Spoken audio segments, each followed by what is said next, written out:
Number 1 जिसका नाम है सेट्स। सेट्स की इंट्रोडक्शन वीडियो है एक्सरसाइज 1.1 के लिए। एक्सरसाइज 1.1 में जो भी क्वेश्चंस हैं उन क्वेश्चंस को सोल्व करने के लिए जो भी कॉन्सेप्ट हैं, फॉर्मूले हैं, उन सभी को इसी वीडियो में डिस्कस किया जाएगा। चैप्टर नंबर 1 सेट्स की और जो भी वीडियोस हैं उन सभी के लिंक आपको नीचे डिस्क्रिप्शन बॉक्स और फर्स्ट कमेंट में दिए गए हैं, उनको भी चेक कर लेना है इस वीडियो को देखने के बाद। So introduction to exercise 1.1 start करते हैं नेक्स्ट पेज से। चैप्टर का नाम है सेट्स। क्या होता है सेट, डेफिनेशन के साथ समझते हैं। सो इसमें दिया है a set is a well defined collection of objects.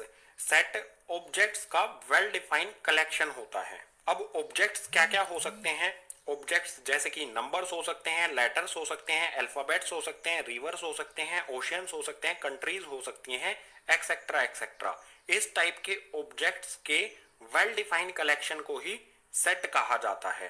अब कौन सा कलेक्शन वेल डिफाइन है और कौन सा कलेक्शन वेल डिफाइन नहीं है, इसको समझने के लिए कुछ एग्जांपल्स ले लेते हैं। अच्छी तरह से ये हमारा क्लियर हो जाएगा। सो फर्स्ट वाले एग्जांपल में यहां पर है the vowels in English alphabets. English alphabets के वोवल्स कौन कौन से होते हैं? Total 5, A E I O U. किसी भी पर्सन से आप ये क्वेश्चन करोगे तो उसका आंसर यही होगा, क्योंकि इंग्लिश अल्फाबेट्स में सिर्फ यही 5 वोवल्स होते हैं। यानी हम इस वाले पॉइंट को कह सकते हैं कि ये वेल डिफाइंड कलेक्शन है, तो ये हमारा सेट का एग्जाम्पल भी होगा। इससे अगले वाले को देखो, collection of all days in a week. एक हफ्ते में डेज का कलेक्शन, कौन कौन से डेज होते हैं एक हफ्ते यानी कि एक वीक में? Monday, Tuesday, Wednesday, Thursday, Friday, Saturday और संडे। सभी के लिए यही डेज होते हैं वीक में। ऐसा तो नहीं होता कि वीक में इन डेज के अलावा और कोई दिन होता है, सिर्फ यही 7 दिन होते हैं हर एक हफ्ते में। तो ये भी एक वेल डिफाइंड कलेक्शन है ऑब्जेक्ट्स का, तो ये हमारे सेट का एग्जाम्पल भी होगा, ये भी एक सेट है। इससे अगले वाले पॉइंट पर आ जाओ। इसमें दिया है odd natural numbers less than 10। 10 से छोटे ओड नेचुरल नंबर्स कौन कौन से होंगे गाइज? 1, 3, 5, 7, 9। ये सभी नंबर्स 10 से छोटे हैं, लेस देन 10 हैं, ओड हैं और नेचुरल नंबर्स भी हैं। सो ये भी एक वेल डिफाइंड कलेक्शन है। कंडीशन के अकॉर्डिंग यही नंबर्स हो सकते हैं 10 से छोटे, जो ओड भी हो और नेचुरल भी हो। यानी ये वेल डिफाइंड कलेक्शन है, तो ये हमारा सेट का एग्जाम्पल भी होगा। बिल्कुल इसी तरह से नेक्स्ट पॉइंट में देखो, the collection of reverse of India. India की रिवर्स का कलेक्शन। सो कौन कौन सी रिवर्स हैं? गंगा है, यमुना है, कृष्णा है, कावेरी है एंड सो ऑन। बहुत सारी रिवर्स हैं इंडिया में। सो यहाँ पर भी रिवर्स ऑफ इंडिया, इंडिया की रिवर्स की बात की गई है, कलेक्शन, उनके कलेक्शन की बात की गई है। तो ये भी एक वेल डिफाइंड कलेक्शन है, तो ये भी हमारा सेट का एग्जाम्पल हो जाएगा। अभी तक ये हमारे सेट के एग्जाम्पल हो गए, क्योंकि ये वेल डिफाइंड कलेक्शन है। अब किस टाइप के कलेक्शन को वेल डिफाइंड नहीं कहा जाएगा, ये समझो गाइस। इस पॉइंट में हमें दिया है the collection of difficult topics in mathematics. Mathematics में डिफिकल्ट टॉपिक्स कौन कौन से हैं? अगर आप मेरे से पूछोगे तो मैं कहूंगा मुझे मेंसुरेशन डिफिकल्ट लगता है और अलजेब्रा डिफिकल्ट लगता है, क्योंकि मुझे इनके फॉर्मूले याद नहीं होते हैं। अगर आप राम से पूछोगे वो कहेगा भैया मुझे ज्योमेट्री डिफिकल्ट लगता है और ट्रिग्नोमेट्री डिफिकल्ट लगता है। और किसी पर्सन से आप पूछोगे तो उसका अलग आंसर होगा। सो ये answer person to person change होता है। इस टाइप के कलेक्शन को वेल डिफाइंड नहीं कहा जा सकता है। ये वेल डिफाइंड कलेक्शन नहीं है, तो ये सेट का एग्जाम्पल भी नहीं होगा। बिल्कुल इसी तरह से इससे अगले वाले को आप देखोगे तो इसमें दिया है the collection of best actors in world. पूरी दुनिया में बेस्ट एक्टर्स के कलेक्शन की बात की गई है। मेरे कलेक्शन में कौन कौन सा होगा एक्टर? टॉम क्रूज होगा और रजनीकांत होगा। अगर और किसी से पूछोगे तो उसके लिए ऋतिक रोशन और अक्षय कुमार होगा। और किसी से पूछोगे तो वो कहेगा कि मुझे शाहरुख खान पसंद है, और किसी से पूछोगे तो वो कहेगा इरफान खान मुझे पसंद है। यानी कि अलग अलग एक्टर्स सबकी पसंद होंगे, सबका कलेक्शन अलग अलग होगा, person to person answer change होगा। तो इसे भी वेल डिफाइंड कलेक्शन नहीं कहा जा सकता है। और अगर ये वेल डिफाइंड कलेक्शन नहीं है तो ये हमारे सेट का एग्जाम्पल नहीं होगा। हमारे सेट के ऊपर वाले 4 पॉइंट ये एग्जाम्पल हो जाएंगे सेट के, ठीक है। और नीचे वाले जो 2 पॉइंट हैं ये वेल डिफाइंड कलेक्शन नहीं है, तो ये एग्जाम्पल नहीं होंगे सेट के। सो वेल डिफाइंड को हम इजीली एक्सप्लेन करना चाहें तो well defined collection should not change from person to person. Well defined collection उसको कहा जा सकता है जो पर्सन टू पर्सन चेंज नहीं होता है। इन दोनों लास्ट पॉइंट में जो एग्जाम्पल दिए हैं इनमें जो भी हमारा आंसर है वो पर्सन टू पर्सन चेंज होता है, इसीलिए ये सेट नहीं है, इसीलिए ये वेल डिफाइंड कलेक्शन नहीं है। सो यहाँ पर हमने सेट को समझा, डेफिनेशन को समझा और इसके कुछ हमने एग्जाम्पल्स भी यहाँ पर ले लिए हैं। सपोज कीजिए हमें कोई सेट दिया गया है, उसको किस तरह से हम शो करेंगे, किस तरह से उसको रिप्रेजेंट करेंगे। सो उसको समझने के लिए यहाँ पर हमें दिया है there are two methods of representing a set. Set को रिप्रेजेंट करने के, सेट को शो करने के दो मेथड हैं। फर्स्ट इसमें है रोस्टर फॉर्म, जिसे टेबुलर फॉर्म भी कहा जाता है, और सेकंड है इसमें सेट बिल्डर फॉर्म। एक एक करके दोनों मेथड्स को समझ लेते हैं। पहले देखते हैं रोस्टर फॉर्म को। रोस्टर फॉर्म को समझेंगे एग्जाम्पल के साथ। सो यहाँ पर एग्जाम्पल है हमारे सामने the set of vowels in English alphabets. English alphabets में वोवल्स का सेट।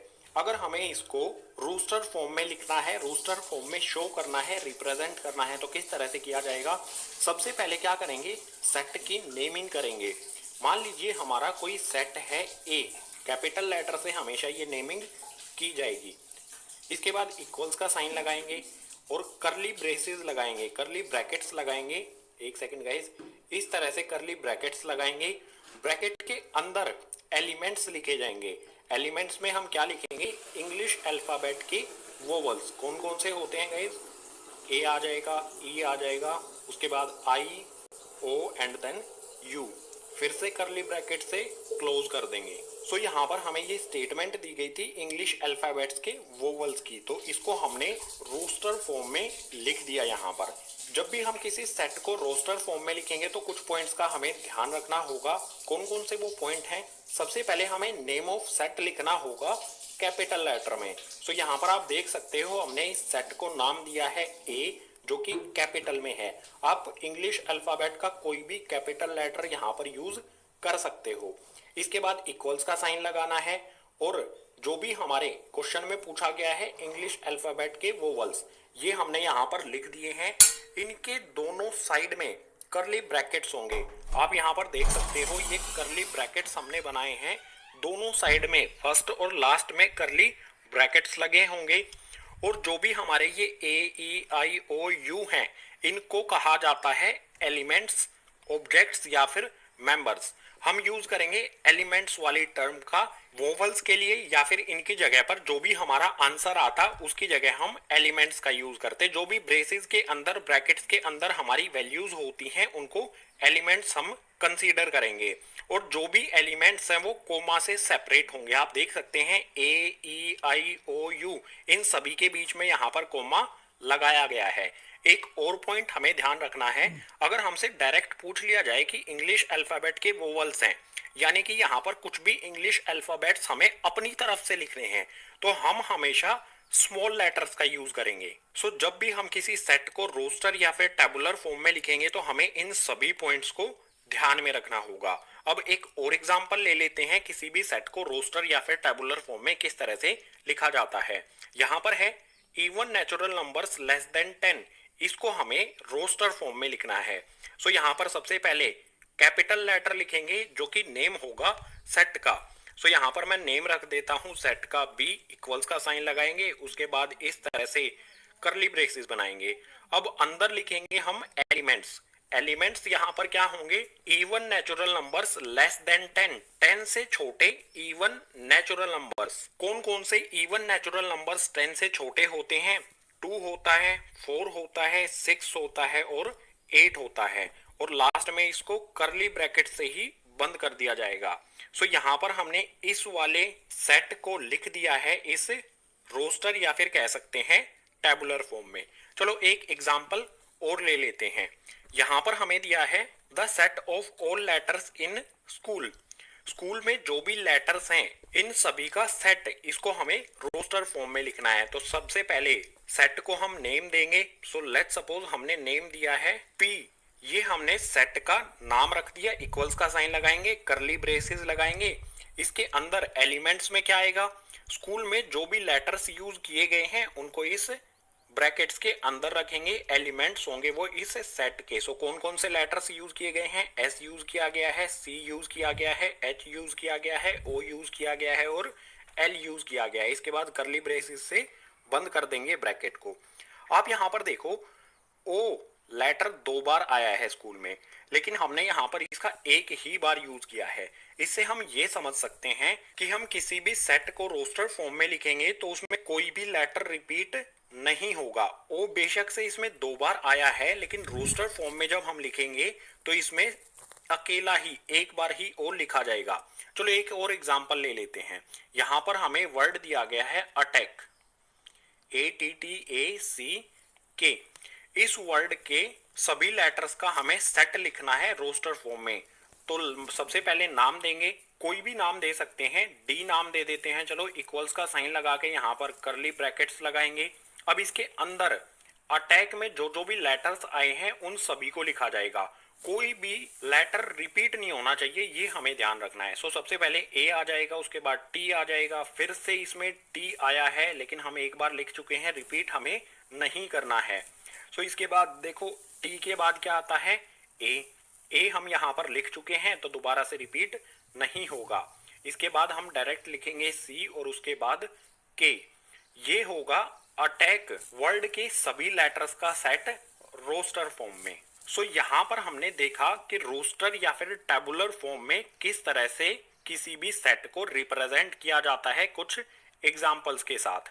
अब देखते हैं सेट बिल्डर फॉर्म में किसी भी सेट को किस तरह से शो किया जाता है या रिप्रेजेंट किया जाता है। सेट बिल्डर फॉर्म, जो हमने ऊपर 3 एग्जाम्पल लिए थे रोस्टर फॉर्म में लिखने के लिए, उन्हीं 3 एग्जाम्पल को लेंगे यहाँ पर सेट बिल्डर फॉर्म में लिखने के लिए। सो एग्जाम्पल में यहाँ पर सबसे पहले है the set of vowels in English alphabets. इस सेट को सेट बिल्डर फॉर्म में किस तरह से लिखेंगे? जैसा हमने रोस्टर फॉर्म में किया था सबसे पहले वही करेंगे। सेट को एक कैपिटल लेटर में शो करेंगे। हमारा एक सेट है ए, इक्वल्स का साइन लगाएंगे, करली ब्रेसेस करली ब्रैकेट्स बनाएंगे। अब इसमें हम यूज करेंगे सेट को रिप्रेजेंट करने के लिए वेरिएबल। वेरिएबल में आप x यूज कर सकते हो, y यूज कर सकते हो। सो यहाँ पर मैं यूज कर लेता हूँ x वेरिएबल। इसके बाद रेशो का हम साइन लगाएंगे, फिर से x लिखा जाएगा। इसको रीड कैसे करना है ये समझ लो। जो हमने सबसे पहले x लिया है इसको हम कहेंगे द सेट ऑफ x। इसके बाद जो रेशो लगा है इसको हम रीड करेंगे सच दैट x जो हमारा सेट किस बारे में है उसको स्टेटमेंट की फॉर्म में यहाँ पर लिख दिया जाएगा। x is an vowel in English alphabet और लास्ट में करली ब्रेसेस से इसे क्लोज कर दिया जाएगा। सो जो हमने ये स्टेटमेंट की फॉर्म में लिखा है इसी को कहा जाता है सेट बिल्डर फॉर्म। रीड कैसे करना है ये समझ लो। सबसे पहले जो x है इसको हम कहेंगे the set of x। Ratio को कहा जाएगा सच दैट, उसके बाद x is an vowel in English alphabet. दोबारा से रीड करके बता देता हूं, x such that x is an vowel in English alphabets. So जो भी हमें सेट दिया गया है उसको सेट बिल्डर फॉर्म में लिखने के लिए भी हमें कुछ पॉइंट्स का ध्यान रखना पड़ेगा। वो पॉइंट्स क्या क्या हैं? सबसे पहले सेट का नेम लिखा जाएगा जो कि कैपिटल लेटर में होगा। हमने यहाँ पर ए से इसको शो कर दिया है। उसके बाद इक्वल्स का साइन लगाया जाएगा, करली ब्रैकेट्स होंगे फर्स्ट और लास्ट में, और करली ब्रैकेट्स के अंदर सबसे पहले आएगा हमारा वेरिएबल। वेरिएबल में आप x यूज कर सकते हो, y यूज कर सकते हो। उसके बाद रेशो लगाया जाएगा जिसे कहा जाता है सच दैट, और उसके बाद जो भी हमारा सेट है वो स्टेटमेंट की फॉर्म में यहाँ पर लिख दिया जाएगा। इसमें एलिमेंट्स का यूज नहीं किया जाता है सेट को रिप्रेजेंट करने के लिए या फिर सेट को शो करने के लिए। चलो एक एग्जांपल और ले लेते हैं, ये अच्छी तरह से आपको समझ में आ जाएगा। नेक्स्ट एग्जांपल में यहाँ पर है even natural numbers less than 10। 10 से छोटे इवन नेचुरल नंबर। सो इसको सेट बिल्डर फॉर्म में लिखने के लिए सबसे पहले कैपिटल में हम सेट को नाम देंगे। यहाँ पर मैं दे देता हूँ b, इक्वल्स का साइन लगाऊंगा, करली ब्रैकेट्स लगाऊंगा। यहाँ पर वेरिएबल का यूज करेंगे द सेट ऑफ x। इस x को मैं कैसे रीड करूंगा? The set of x। Ratio लगाऊंगा, रेशो को रीड किया जाएगा सच दैट। सो यहाँ पर जो भी मैंने अभी ब्रैकेट के अंदर लिखा है the set of x such that x। अब ये सेट किस बारे में है वो स्टेटमेंट की फॉर्म में यहाँ पर लिख दिया जाएगा। किस बारे में है? x is N even natural number less than 10। ये लिखने के बाद लास्ट में करली ब्रैकेट से इसे क्लोज कर दिया जाएगा। बिल्कुल सिंपल है गाइज। यहाँ पर इसको रीड कैसे करेंगे? The set of x such that x is an even natural number less than 10। जो एक्स का सेट है वो कुछ इस तरह से है कि एक्स इवन नेचुरल नंबर होगा 10 से छोटा। चलो एक एग्जांपल और ले लेते हैं। यहाँ पर है हमारे सामने the set of all letters in school. अगर हमें इसको सेट बिल्डर फॉर्म में लिखना है तो कैसे लिखा जाएगा? सबसे पहले तो हम इसको कैपिटल से कोई भी नाम देंगे। चलो यहाँ पर नाम दे देते हैं जी। कोई भी आप नाम दे सकते हो। इक्वल्स का साइन लगाएंगे, करली ब्रैकेट्स लगाएंगे, यहाँ पर वेरिएबल यूज करूंगा मैं एक्स। इसको मतलब है the set of x such that x, इसके आगे लिख देंगे is a letter in school, और इसके लास्ट में यहाँ पर करली ब्रैकेट बना दिया जाएगा। इसको रीड कैसे किया जाएगा guys? The set of x such that x is a letter in school. X का जो सेट है वो कुछ इस तरह से है कि एक्स लेटर है स्कूल वर्ड का। यहाँ पर जो भी हमारा वर्ड है वो एज इट इज लिखा जाएगा, इसमें कोई भी चेंज नहीं किया जाएगा। सो यहाँ पर हमने समझ लिया है कि सेट बिल्डर फॉर्म को किस तरह से रिप्रेजेंट किया जाता है कुछ एग्जाम्पल्स के साथ। अब सेट्स में सिंपल सा एक और कॉन्सेप्ट है।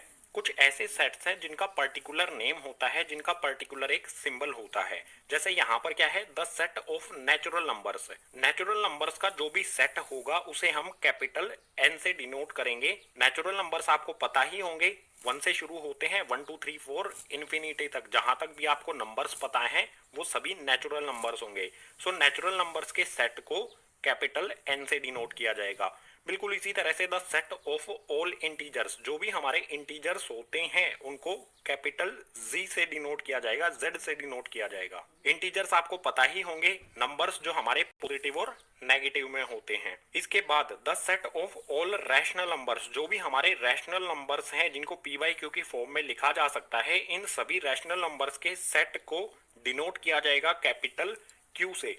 इससे आगे है the set of all real numbers. सभी रियल नंबर्स के सेट को कैपिटल आर से डिनोट किया जाएगा। इसके नेक्स्ट वाले में दिया है the set of positive integers. सभी इंटीजर्स को कैपिटल जेड से किया जाता है डिनोट, और जो पॉजिटिव इंटीजर्स होंगे उनको जेड और उसके ऊपर इस तरह से प्लस का साइन लगा दिया जाएगा, तो वो सेट होगा सभी पॉजिटिव इंटीजर्स का। इसके बाद इसी तरह से the set of positive rational numbers, जो रैशनल नंबर्स हैं पॉजिटिव हैं, उन सभी को सेट को क्यू प्लस इस सिंबल से डिनोट किया जाएगा। बिल्कुल इसी तरह से the set of positive real numbers, इसको डिनोट किया जाएगा आर प्लस से। जो भी पॉजिटिव रियल नंबर्स हैं उन सभी को आर प्लस से डिनोट किया जाएगा। सो यहाँ पर हमारे कुछ सेट हैं, इनके पर्टिकुलर नेम या फिर पर्टिकुलर सिंबल होते हैं जिनका हम मैथमेटिक्स में यूज करते हैं। सेट्स के पर्टिकुलर नेम के बाद सेट्स में कुछ सिंबल्स का भी यूज किया जाता है, समझते हैं। इसमें फर्स्ट सिंबल होगा बिलोंग्स टू। बिलोंग्स टू के लिए हम सिंबल यूज करेंगे, ये कुछ इस तरह का सिंबल होगा गाइज। इस तरह से हम ये सिंबल बनाएंगे। इसका मीनिंग होगा, इस सिंबल का मीनिंग होगा बिलोंग्स टू। अब इसका यूज कैसे करना है? सपोज कीजिए हमारा कोई सेट है ए, और इसके जो एलिमेंट्स हैं वो यहाँ पर मैं लिखता हूँ 2 4 6 8 10। ये इस ए सेट के एलिमेंट्स हैं। अब इस बिलोंग्स टू सिंबल का यूज कैसे किया जाएगा? सो जो भी हमारे ये सेट के एलिमेंट्स हैं, यहां पर मैं लिख सकता हूं कि 2 बिलोंग्स टू का सिंबल लगाऊंगा और लगा दूंगा, यहां पर लिख दूंगा सेट का नेम जो कि है ए। तो यहां पर इसका मीनिंग क्या होगा? जो हमारा 2 ये नंबर जो है ये बिलोंग करता है ए सेट से। इसको इस तरह से रीड किया जाएगा 2 बिलोंग्स टू सेट ए। बिल्कुल इसी तरह से मैं लिख सकता हूं 8 बिलोंग्स टू सेट ए। यहां पर आप देख सकते हो ए सेट में 2 भी है और 8 भी है। जो भी एलिमेंट हैं वो सभी ए सेट से बिलोंग करेंगे। सो सभी एलिमेंट्स के लिए हम इस तरह से लिख सकते हैं। अब मान लीजिए हमारे पास ऐसा कोई नंबर है जो इस सेट के एलिमेंट्स में नहीं दिया गया है, तो उसके लिए सिंबल यूज करेंगे हम नोट बिलोंग्स टू। इसका सिंबल यहां पर बना देता हूं गाइज। सिंबल हो जाएगा इसी तरह से, हम बिलोंग्स टू का सिंबल बनाएंगे और इसे कट कर देंगे। ये सिंबल होगा नोट बिलोंग्स टू का। इसको यूज किस तरह से किया जाएगा? जैसे हमारा ये सेट ए है तो इसमें 3 नहीं दिया गया है, तो मैं इस तरह से लिख सकता हूं 3। एक सेकेंड गाइज, यहां पर व्हाइट इंक का यूज करते हैं। 3 नोट बिलोंग्स टू का सिंबल बनाऊंगा और ए लिख दूंगा। इसका मीनिंग क्या होगा? जो हमारा 3 नंबर है ये बिलोंग नहीं करता है ए सेट से। इसको इस तरह से रीड किया जाएगा 3 not belongs to set A. बिल्कुल इसी तरह से लेट्स सपोज हमारा कोई 5 नंबर है, ये बिलोंग नहीं करता है गाइज सेट ए से, क्योंकि आप देख सकते हो इस सेट ए में ना तो 3 है, बिलोंग नहीं करेगा, अगर नहीं है तो बिलोंग नहीं करेगा सेट ए से, और ना ही इस सेट में कहीं पर 5 है, सो 5 भी बिलोंग नहीं करेगा सेट ए से। सो हमारे यहाँ पर दो सिंबल हैं बिलोंग्स टू